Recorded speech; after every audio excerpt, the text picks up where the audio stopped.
మన మీద దాడి చేస్తూ, మనల్ని బాధ పెడుతూ, మనల్ని ఏదో విధంగా ఏడిపించాలని చూస్తూ ఉంటారు కొంతమంది.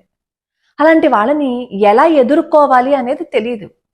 మనం ఎన్ని ప్రయత్నాలు చేసినా మన మీద బురద జల్లడానికే ప్రయత్నిస్తూ ఉంటారు.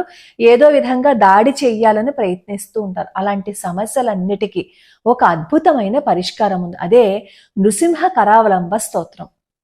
ప్రతిరోజు ఇంకా ఈ శత్రువుల బాధ నుంచి తట్టుకోలేకపోతున్నాము, అన్ని వేపుల నుంచి మమ్మల్ని ఏదో విధంగా ఏడిపిస్తున్నారు అని అనుకునే వాళ్ళు ప్రతిరోజు 11 సార్లు నృసింహ కరావలంబ స్తోత్రం కనుక చేసినట్లయితే ఈ శత్రు బాధ తప్పిపోతుందనమాట.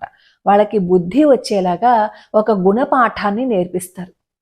కాబట్టి ఎవరికైనా ఇటువంటి సమస్యలు ఉంటే ప్రతిరోజు 11 సార్లు చదివి పానకాన్ని నివేదనగా సమర్పణ చేయండి.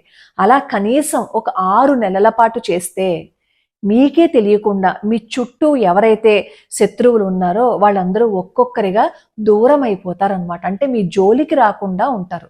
అంత అత్యద్భుతమైన స్తోత్రం నృసింహ కరావలంబ స్తోత్రం. ఆ స్తోత్రాన్ని నేను రోజుకో శ్లోకంలో అప్లోడ్ చేశాను, ఒకసారి చూడండి. మీరు దాన్ని చక్కగా నేర్చుకోండి. అది పెట్టేసుకుని పూజ చేసేయటం కాదు, అది వినండి. అలా వింటే మీకు చదవడం వచ్చేస్తుంది. ఆ తర్వాత ప్రింటౌట్ తీసుకోండి. ప్రింటౌట్ తీసుకుని అప్పుడు మీరు చేయండి. చాలా అద్భుతమైన ఫలితం, అసలు బ్రహ్మాస్త్రం అని చెప్పచ్చు.